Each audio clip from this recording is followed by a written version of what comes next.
redimido, se reúnen esta noche para glorificar y honrar el nombre que es sobre todo nombre que se nombra. Tu pueblo y tu iglesia, mi Dios, se reúne para tener propósito contigo, mi Dios. Que tu palabra tenga algo especial en nuestras vidas. Que tu Santo Espíritu, mi Dios, continúe haciendo una obra maravillosa en cada uno de nosotros. Mi Dios, grandemente agradecido, porque estamos acá, mi Dios, y no en otro lugar, perdiendo, mi Dios, nuestra vida, dejando ir nuestra vida en las cosas vanas y superficiales de este mundo. Mi Dios, ayúdanos a ponerte siempre en primer lugar. Ayúdanos, mi Dios, que nuestra vida realmente honre y glorifique tu nombre, Señor. Padre, y para aquellos que no hemos obrado como conviene a hijos de Dios, en esta noche, mi Dios, puedes hacer, mi Dios, en nosotros una reflexión. Y nosotros podemos, mi Dios, también tomar compromisos para cambiar el rumbo de nuestra vida. En ti esperamos, mi Dios. Atentos, Padre, con expectativa que hagas una obra maravillosa en cada uno de nosotros. Mi Dios, aparte toda distracción, mi Dios. Todo aquello, mi Dios, que quiera anteponerse, mi Dios, a tu voluntad y a tu propósito. En el nombre maravilloso de Jesús, te lo pedimos, te damos gracias y te glorificamos. En el nombre de Jesús, la iglesia dice, amén. Y amén. Hermano, tome su asiento ahí donde está. Tome su asiento ahí donde está. Y la semana pasada comenzamos a hablar ya de una nueva temática que vamos a estar abordando todos los sábados, los próximos sábados. Y se ha dispuesto que se hable y que se enseñe sobre la salvación. Y eso van a ser nuestros temas diversos en los próximos sábados y el día de hoy. De hecho, todas las iglesias consideradas cristianas hablan y predican de la salvación. No hay contradicción en la mayoría de iglesias consideradas cristianas de que si existe o no existe salvación para el hombre. La mayoría creemos que el hombre necesita ser salvado. Sin embargo, existe una pregunta relacionada a la salvación que cuando se hace ya no todos hablamos el mismo idioma. Y la pregunta es, ¿se puede perder la salvación? Cuando esta pregunta se plantea, ya no todas las iglesias, denominaciones cristianas hablan el mismo idioma. Por ejemplo, los católicos dicen que la salvación sí se pierde. Los adventistas dicen que la salvación no se pierde. Los testigos de Jehová dicen que la salvación sí se pierde. Los bautistas dicen que la salvación no se pierde. Entre predicadores, G.J. Ávila decía en su momento que la salvación se perdía. John MacArthur dice que la salvación no se pierde.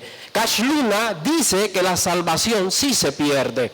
Y Armando Alducin dice que la salvación no se pierde. Todo eso, desde las páginas que representan a las iglesias y a los predicadores, lo estuve viendo detenidamente. La pregunta que me interesa en este momento es preguntarle a usted, ¿usted cree que un cristiano puede perder su salvación? Contéstese usted desde su silla. En esta noche yo quiero hablar de mi propia experiencia a la luz de las Escrituras. El tema que quiero compartir con ustedes en esta noche tiene por título, la salvación es una identidad. Y le invito a que abra su Biblia para que miremos un versículo de las Escrituras. En el Evangelio de Juan, capítulo 5, versículo 24. Me dice amén cuando lo encuentre. Ahí tenemos uno. Evangelio de Juan, capítulo 5, versículo 24. Dice así la palabra del Señor. De cierto os digo, el que oye mi palabra y cree al que me envió, tiene vida eterna y no vendrá a condenación, mas ha pasado de muerte a vida. ¿Cuántos creen eso?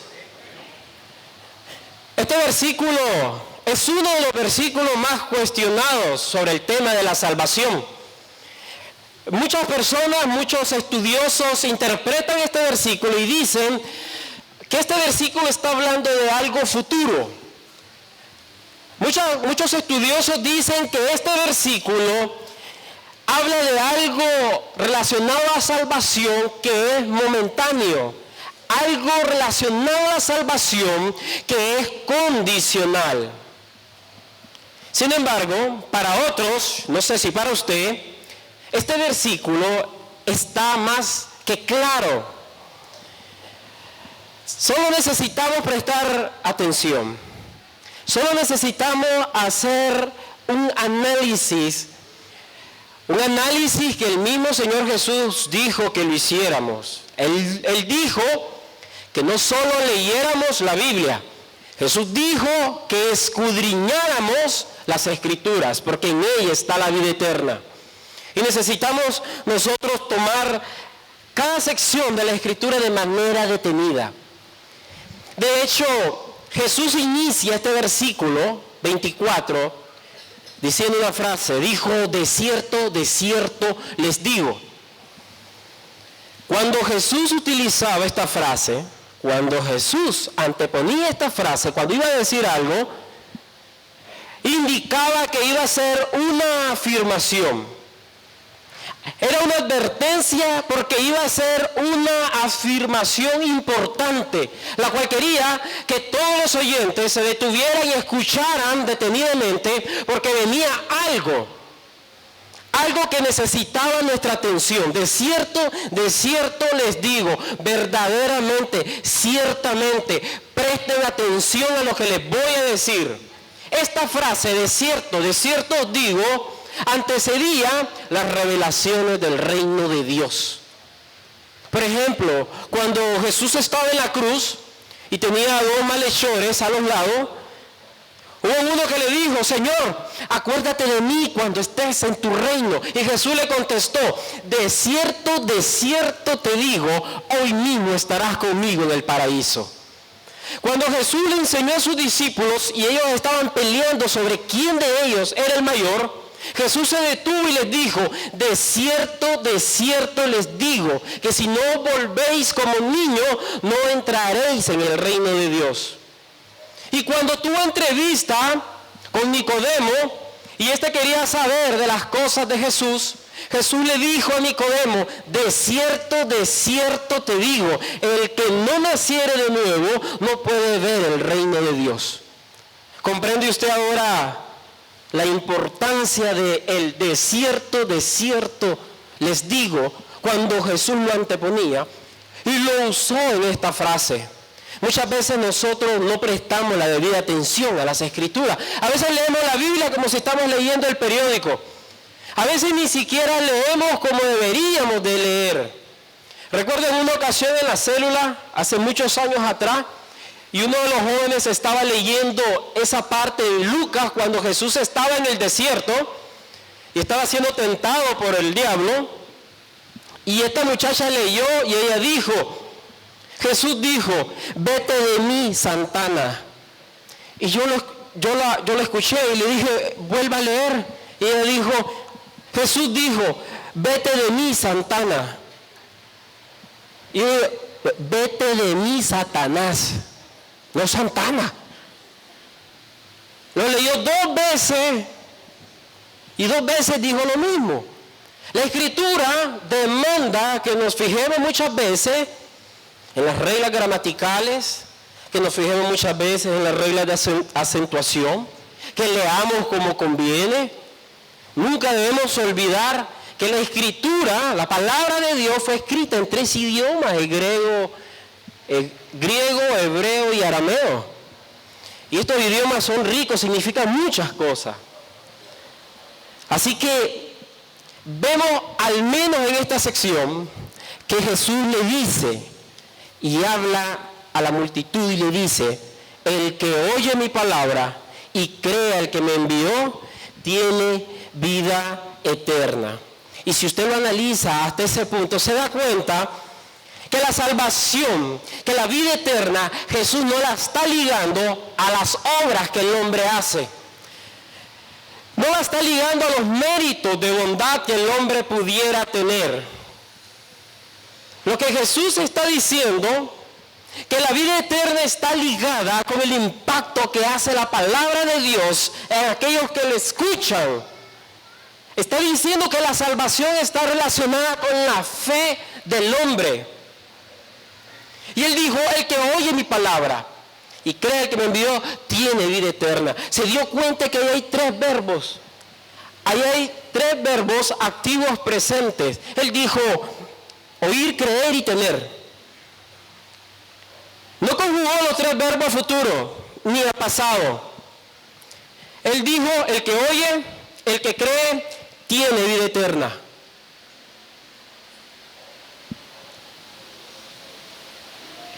Si hubiera sido de otra manera, como muchos la han querido interpretar, esto diría: el que oyere mi palabra, el que creyere el que me envió, tendrá vida eterna. Pero no dijo el que oyere, sino el que oye. No dijo el que creyere, sino el que cree. No dijo tendrá, sino dijo tiene. En ese momento Jesús le estaba hablando a los judíos. Él les estaba hablando de la promesa de la vida eterna. Y para que sepa, la promesa, el significado de la vida eterna es sinónimo de la salvación. Está asociada a la salvación. Lo que pasa es que nosotros muchas veces asociamos lo que es la vida eterna como algo a la eternidad que pasará en algún momento. Asociamos, por ejemplo, la salvación como algo que ocurrirá en aquel tiempo. Pero en eso nos equivocamos. Porque la salvación que Dios le ha dado al hombre no tiene que ver con algo que ocurrirá en un momento, tiene que ver con ahora. La salvación se muestra en la vida de las personas. Exactamente de eso estuvo hablando el predicador la semana pasada. La vida eterna, esa vida abundante que Jesús habla, no la promete exactamente hasta en los fines de los tiempos, la promete ahora. Porque el hombre es salvado desde el momento que escuchó las Escrituras, que creyó a aquel que Dios envió. La salvación, dijo Jesús, en este simple versículo está relacionada con la fe del hombre, está relacionada con la obediencia del hombre. Y Pablo, cuando habla en Efesios capítulo 1, versículos del 13 al 14, Pablo no lo contradice. Pablo sigue hablando de lo mismo que Jesús dijo. En Efesios 1:13, Pablo dice: en él, en Jesús, también ustedes, habiendo oído la palabra de verdad, el evangelio de su salvación, y habiendo creído en él, fuiste sellado con el Espíritu Santo de la promesa, que es las arras de nuestra herencia hasta la redención de la posesión adquirida para alabanza de su gloria. No lo asoció a futuro, no lo dijo que lo tendrán. Él está diciendo que una vez la persona, el ser humano, escucha el evangelio de la salvación y ha creído en ese evangelio que ha escuchado, fue sellado con el Espíritu Santo de la promesa. Y eso, dice la Escritura, esa persona que ha recibido el Espíritu Santo de Dios en su vida, dice la Biblia, es la garantía que el hombre tiene de su salvación. Si usted está convencido que tiene el Espíritu Santo de Dios, tenga eso como la garantía de su vida, que usted es salvo. El problema muchas veces de nosotros es que vivimos en una gran incertidumbre. Yo hablaba con una persona católica y me dispuse a hablar, a meterme en este rollo, porque esa persona fue una de las que me dijo, la salvación se puede perder. Un día alguien puede tenerla, pero después él comete pecados, se aparta de Dios y pierde esa salvación. Muchos de nosotros sabemos que los católicos procuran la salvación por medio de las obras. Sin embargo, él dijo una frase que en el momento me causó risa, pero después entendí que ha sido un punto de Aquiles para los cristianos. Él dijo, lo que pasa es que ustedes los cristianos se creen salvos, siempre salvos. Ustedes creen que no importa lo que ustedes hagan, siempre van a ser salvos. Y él decía, pues qué bonito, decía él. Dios me salvó y como no pierdo mi salvación, decía él, pues yo puedo seguir pecando tranquilamente, yo puedo hacer de mi vida lo que yo quiera, porque mi salvación yo no la pierdo. Y eso es un impío, le digo yo, que no tiene la mente de Cristo. Y yo fui y sé que las Escrituras nos dicen más. Jesús dijo, el que oye y el que cree. Cuando nosotros escuchamos esa palabra oír, subestimamos el término. Porque decimos, simplemente oír, si simplemente oigo a alguien hablando en el bus o simplemente oigo a alguien hablando de Jesús en la radio, yo soy salvo.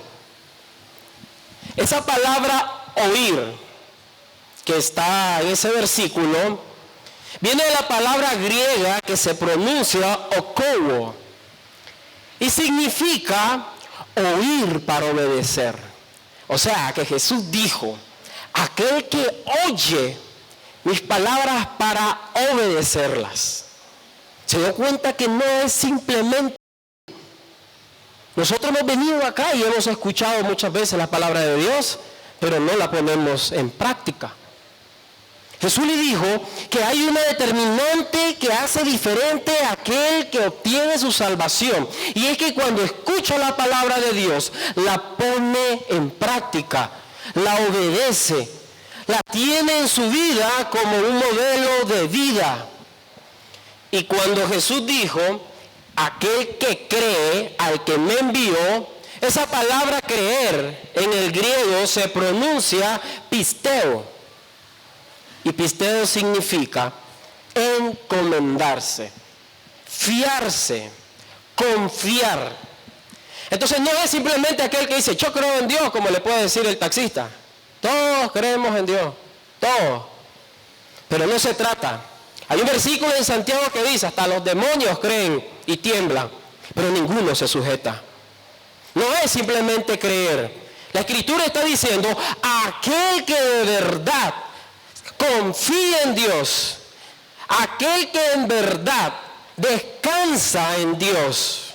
No es solamente decir, yo oigo y yo creo y por eso soy salvo.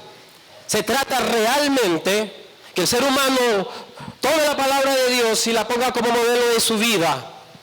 Ese realmente, el que realmente vive en la palabra de Dios, el que realmente confía en Dios, es aquella persona que ha obtenido una salvación de parte de Dios.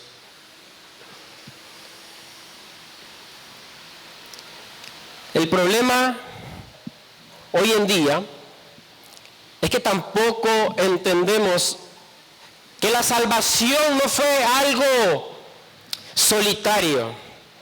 La salvación tiene un agente. Yo se los mencionaba. Solo para tenerlo presente. Salvación es cuando Dios perdona nuestros pecados y nos justifica, nos regenera y nos santifica. Cuando decimos que la salvación es que Dios me justifica, significa que Dios me declara sin culpa, sin pecado. Cuando yo digo que Dios me regeneró, significa que me hizo nacer en una nueva criatura. Cuando digo que Dios me santificó, me estoy diciendo que Dios nos apartó y nos hizo diferente a la corriente de este mundo. Pero esta obra Esto no viene de mérito de hombre. Un predicador dijo, si alguien cree que se va a ganar su salvación por alguna obra o por algún mérito que hace, entonces, ¿cómo fue que recibió la salvación? Si la salvación la recibí yo por fe, ¿cómo la voy a perder por las obras? La salvación es producto no de lo que yo hago o lo que yo haría, sino de lo que alguien hizo por mí. Y ese fue Jesús. Él en la cruz nos justificó, nos regeneró y nos santificó. Y ahora esa gente está manifiesto en el Espíritu Santo de Dios. Esa es la obra del Espíritu Santo de Dios en la vida de las personas. Pablo vuelve a hablar de esto en 1 Corintios capítulo 6, versículo del 9 al 11. Y fíjese bien en los verbos. Fíjese bien si está hablando de pasado, presente y futuro.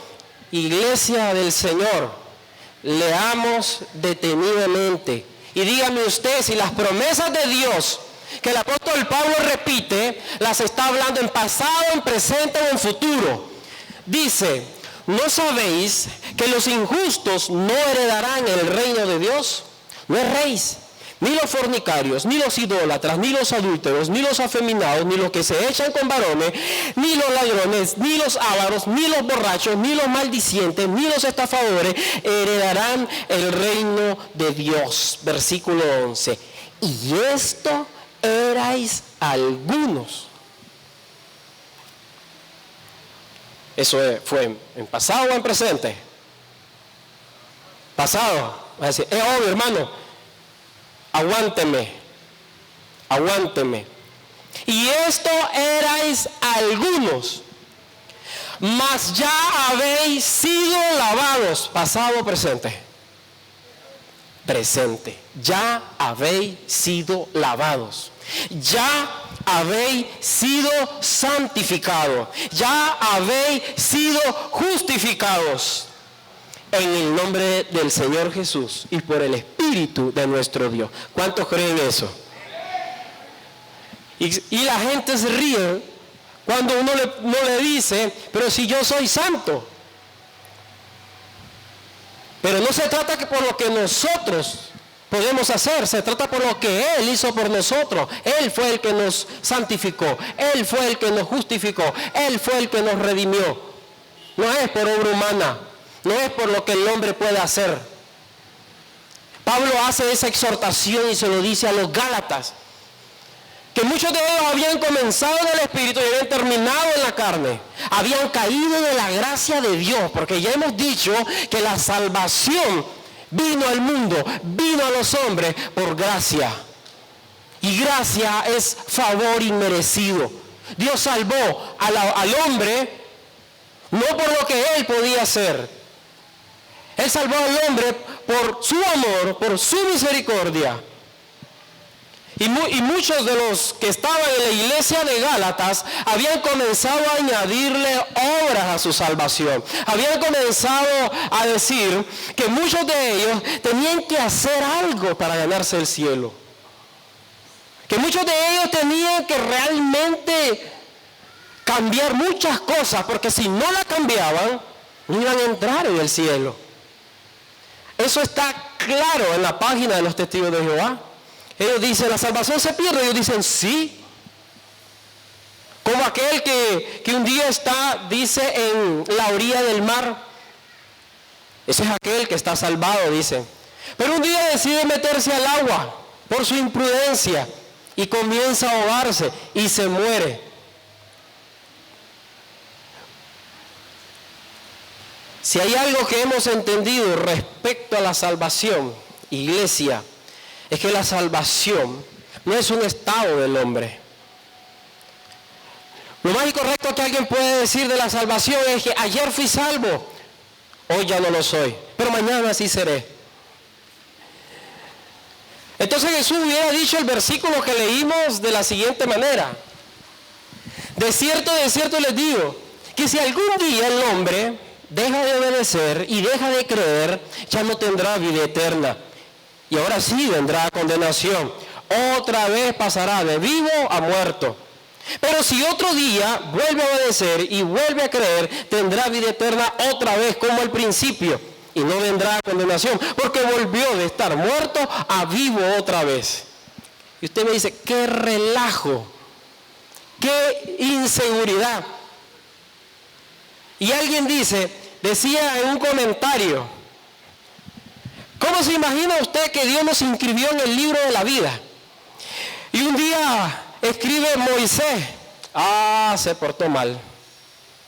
Quedó viendo mal a una muchacha, pásame el borrador. Está afuera. Y cuando vengo acá, Señor, perdóname porque vi mal a la muchacha, pásame el lapicero, vamos a volver a anotarlo. Y así está lo escribo, lo borro, lo escribo, lo borro. Me encanta un versículo del apóstol Pablo que dice, a los justos, hechos perfectos. No dijo, serán perfectos, dice, hechos perfectos. Debemos de fijarnos cómo se conjuga la Biblia, en pasado o en presente. Las promesas de Dios. Algunas se van a cumplir. Algunas de las promesas de Dios las vamos a vivir en un tiempo determinado. Cuando Cristo venga. Cuando estemos delante del Padre. Pero hay otras cosas que para Dios son en el ahora y el presente. ¿No ha leído usted? Cuando le hicieron una pregunta a Jesús, y Jesús le dijo, para Dios, ninguno está muerto, todos viven. Porque para Dios no existe el tiempo del pasado, el presente, el futuro. Para Dios todos están vivos para mí. Pero Jesús dijo, han pasado de muerte a vida. ¿Y sabe usted si estudiamos esa porción en un diccionario? Cuando Jesús dijo, han pasado de muerte a vida, eso es un indicativo perfecto activo. Y eso lo que expresa es que lo que sucedió en el pasado es una realidad ahora. O sea, Jesús le está diciendo a las personas que la vida eterna, el hombre la comienza a vivir desde el momento que cree. La salvación, el hombre la comienza a vivir desde el momento que obedece. No es en aquel tiempo, es ahora. Y ese es el punto. La salvación no es un estado del hombre, la salvación es una identidad. La persona que ha sido salva tiene una nueva identidad, tiene una nueva vida. La persona que ha sido salvada, porque si alguien pregunta, ¿cómo sé si yo soy salvo? La salvación tiene esa identidad que tiene que ver con una nueva naturaleza. La persona que ha sido salvada, no que va a ser salvada, sino que ya es salvada, es alguien que tiene una nueva naturaleza. Usted me dice, ¿una nueva naturaleza? Sí, una naturaleza que ya no se inclina al pecado, que abraza y que ama el pecado. Sino es una nueva naturaleza que se inclina a las cosas de Dios y que ama las cosas de Dios. Si usted, al primero que debería entrevistar es a usted mismo. Yo me hablo a mí mismo y me digo, yo me acuerdo cuando yo no era cristiano, a mí no me hablaba nadie de Biblia, porque esto para mí era lo más aburridísimo que podía existir. En mí no estaba nada relacionado a la iglesia, en mí no estaba relacionado nada de todo esto, no me gustaba en lo más mínimo. Y le cuento que había ido a algunas iglesias. ¿Y qué pasó? ¿Qué pasó de un momento a otro? ¿Qué pasó? Me dicen mis antiguas amistades y me dicen, ¿qué te pasó? Yo no sé. Hubo un día que todo cambió en mí. Y ya no me gustan las cosas de antes. Ya no las quiero. Alguien me preguntó hace 2 semanas, ¿te gusta bailar? Sí, yo bailo en mi baño cuando me estoy... No, que si te gusta ir a la fiesta y bailar. Te soy sincero, antes, yo te digo, eso era todo para mí. Para mí la juventud era el baile. Pero llegó un tiempo y un momento donde eso ya no le encontré gusto en lo más mínimo. Ni le sigo encontrando ya gusto. El que ha sido salvado tiene una nueva mente. Pablo dijo, vosotros tenéis la mente de Cristo. Una nueva mente, una nueva manera de ver las cosas. No puede tener la misma mentalidad del viejo hombre carnal, viciada y corrupta. No la puede tener. Cuando nosotros vemos la noticia y alguien dice, el pastor se robó una camioneta y todo el dinero, yo le digo, no le llamen pastor porque ese no es un hijo de Dios. El hijo de Dios no tiene esa mentalidad. El pastor golpeó a su mujer y la dejó mal muerta. Ese no es pastor. Ese es un individuo que se hace pasar por pastor. Y si es cierto que hubo un individuo que agarró a una mujer y la tiró al fuego, no tiene nada que ver con Dios. Ese es un loco. Usted me dice, ¿y de dónde sale eso? Que muchas personas que no son salvas están metidas en las iglesias y están detrás de los púlpitos enseñando un poco de locura. Porque ¿qué es lo que van a hablar y predicar? De la carne. No pueden hablar del Espíritu porque no tienen el Espíritu de Dios. Hablan de la carne. Y por último, ¿cómo sé si he sido salvado? Porque el Espíritu Santo de Dios mora en mi vida. Y el que tiene el Espíritu Santo de Dios ya no se manda solo. Decía un predicador, cómicamente lo dijo, ¿cómo es esto de ser cristiano que uno ni pecar tranquilo puede ya? Ya no. Yo no trabajaba en mi vida. Yo podía hacer muchas cosas malas y me daba igual. Pero de un tiempo acá, yo lo puedo hacer y después yo vivo intranquilo. No puedo. Por más que me hagan loco, no puedo. Aquel que tiene el Espíritu Santo de Dios sabe que lo que hace y lo malo que hace, al único que ofende es a Dios. Si usted sabe eso en su vida, si usted sabe cada vez y siente ese arrepentimiento en su vida, y no como dijo Saúl, le puedo fallar a los hombres, no, como aquel que dijo David, le he fallado a Dios. Último versículo para que vayan pasando mis hermanos músicos. Último versículo para que vayan pasando mis hermanos músicos. Efesios capítulo 2, versículo del 1 al 5. Por favor, lea. Por favor, lea las escrituras, abra la Biblia. Porque le aseguro que andan mucho fuera y se están enseñando cosas que no vienen de las escrituras. Y el título de ese capítulo dice, salvos por gracia. Póngale mente a los verbos, póngale mente a los tiempos. Efesios 2, del 1 al 5 dice, y Él, Jesús, os dio vida, nos dio vida a ustedes cuando estaban, tiempo pasado, muertos en sus delitos y pecados, en los cuales anduvisteis, tiempo pasado, en otro tiempo, siguiendo la corriente de este mundo, conforme al príncipe de la potestad del aire, el espíritu que ahora opera en los hijos de desobediencia, entre los cuales también todos nosotros vivimos, tiempo pasado, en otro tiempo, en los deseos de nuestra carne, haciendo la voluntad de la carne y de los pensamientos, y éramos, tiempo pasado, por naturaleza, hijos de ira, lo mismo que los demás. Versículo 4.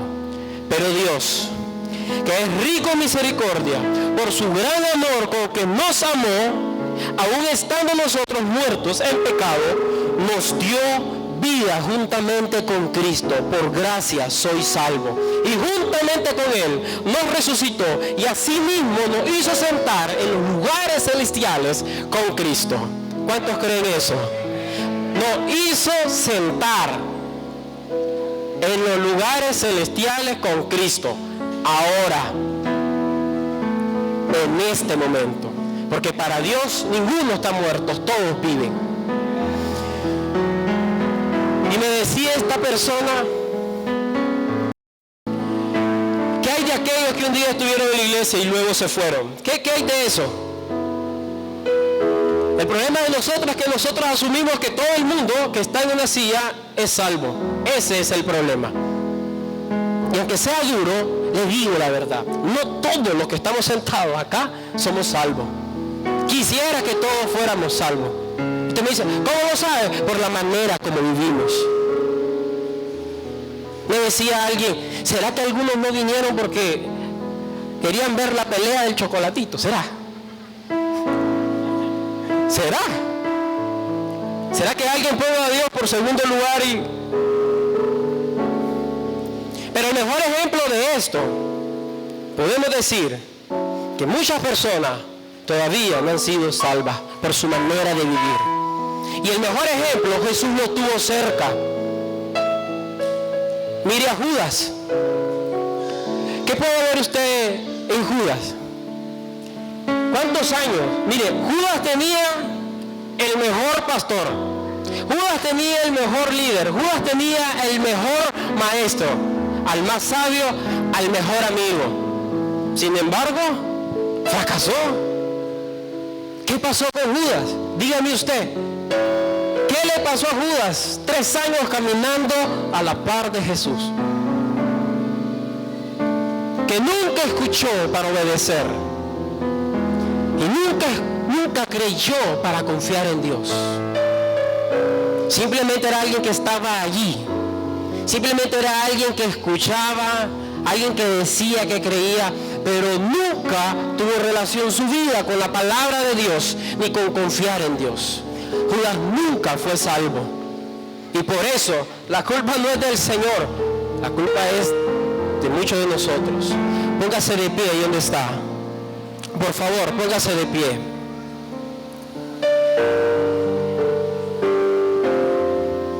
¿Cómo sé si he sido salvado? Una nueva naturaleza, una nueva mente, una nueva inclinación hacia Dios y no al pecado. Eso es una nueva identidad. Y eso es irrevocable y eso es innegable. Romanos 11:29 dice, el llamado que Dios nos hizo, los dones que Dios nos dio, son irrevocables. Son innegables. Yo le quiero invitar en esta noche, escuche bien, si hay alguien en esta noche que no ha experimentado esa nueva vida, si hay alguien en esta noche que no está viviendo, que sigue viviendo igual como vivía en el mundo, que no ha sido salvado y sigue teniendo esa mente mundana, carnal, corrompida, divorciada de Dios y de la vida de Dios, yo le invito que lo que he escuchado en esta noche lo reflexione, que viva su vida de aquí en adelante confiando en el Señor. Y le voy a decir un consejo más a los que sí ya son salvos. Debemos de comprender que la salvación es innegable. Y tal vez he visto al momento a alguien que diga, no voy a seguir en los caminos de Dios, ya no voy a hacer lo que siempre he hecho. Déjeme decirle que ahora, le voy a dar otro chiste que dijo el predicador, esto del cristianismo dice es como la mafia, cuando se entra no se puede salir. Y es cierto, aquel que comenzó la buena obra en nosotros, la perfeccionará hasta el día del juicio, dice la palabra de Dios. Así que no depende del que quiere ni del que corre, sino de aquel de quien Dios tiene misericordia. Cambiemos nuestra manera de pensar. Estamos en el camino de Dios, no podemos salirnos. Cierre sus ojos ahí donde está, incline su rostro. Oremos al Señor. Padre, en esta hora, Señor, en el nombre de Jesús, te damos gracias, Señor. Te damos gracias, mi Dios, por toda esta obra que has hecho en nuestras vidas. Innegable, irrevocable, mi Dios. Tu Santo Espíritu habitando en nuestras vidas, el cual nos ha cambiado y nos ha transformado, mi Dios. Nos llevó de muerte a vida, mi Dios. Una nueva mente, una nueva naturaleza. Mi Dios, que ya no se inclina, ni ama, ni abraza a las cosas de este mundo o el pecado. Hemos sido cambiados y transformados para la gloria de Dios. No somos lo que éramos antes, mi Dios. Aún así, mi Dios, muchas veces hemos abrazado, mi Dios, las cosas carnales.